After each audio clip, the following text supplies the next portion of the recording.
business-minded, accept the fact na hindi niya maaasikaso ang bahay niyo 24/7.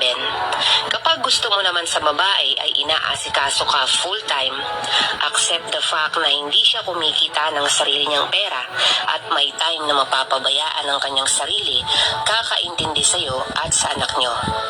Kapag gusto mo ng babaeng makinis, maputi, at chicks na chicks, accept fact na kapag inasawa mo yan, kailangan mong sagutin ang lahat ng expenses niya sa beauty products to maintain her beauty. Kapag gusto mo ng babae na hindi ka bubungangaan, make sure na itatrato mo siya ng tama at tutulungan sa mga gawain. Kapag gusto mo sa babae na supportive siya sa'yo at hindi pinag-iigpitan, make sure na alam mo ang limit para magkaroon siya ng mas malaking tiwala sa'yo.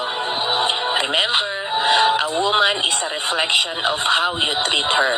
Kaya hanggat maaari, babaan ang expectations sa isang babae. Dahil walang taong perpekto, iba't ibang klase ng babae kung mag-aasawa ka.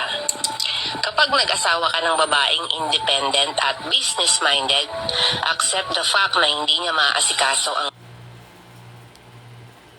bahay nyo 24/7. Kapag gusto mo naman sa babae ay inaasikaso ka full-time, accept the fact na hindi siya kumikita ng sarili niyang pera at may time na mapapabayaan ang kanyang sarili, kakaintindi sa'yo at sa anak nyo. Kapag gusto mo ng babaeng makinis, maputi, at chicks na chicks, accept the fact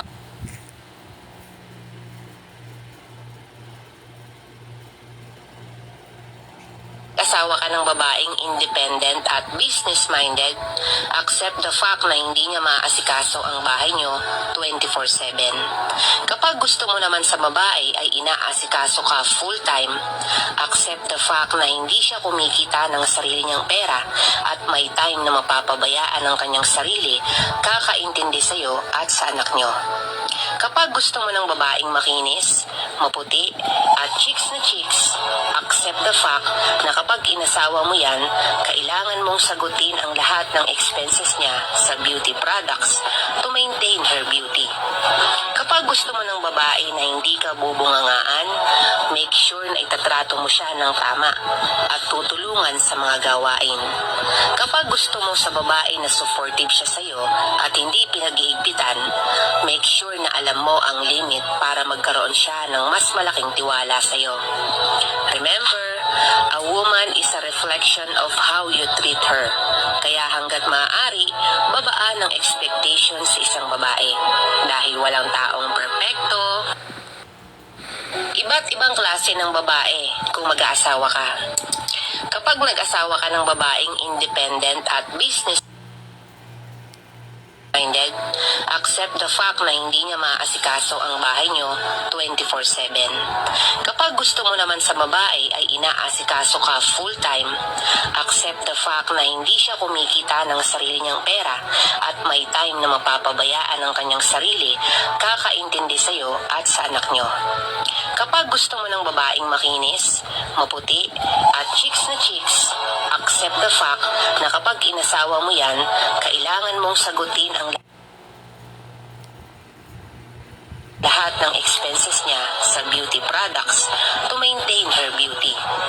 Kapag gusto mo ng babae na hindi ka bubungangaan, make sure na itatrato mo siya ng tama at tutulungan sa mga gawain. Kapag gusto mo sa babae na supportive siya sa'yo at hindi pinag-iigpitan, make sure na alam mo ang limit para magkaroon siya ng mas malaking tiwala sa'yo. Remember, a woman is a reflection of how you treat her. Kaya hanggat maaari, babaan ang expectations sa isang babae. Dahil walang taong perpekto, iba't ibang klase ng babae kung mag-aasawa ka. Kapag nag-asawa ka ng babaeng independent at business-minded, accept the fact na hindi niya maaasikaso ang bahay niyo 24/7. Kapag gusto mo naman sa babae ay inaasikaso ka full-time, accept the fact na hindi siya kumikita ng sarili niyang pera at may time na mapapabayaan ang kanyang sarili, kakaintindi sa'yo at sa anak nyo.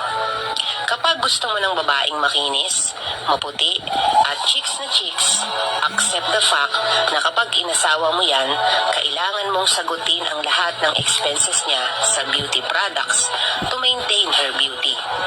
Kapag gusto mo ng babae na hindi ka bubungangaan, make sure na itatrato mo siya ng tama at tutulungan sa mga gawain.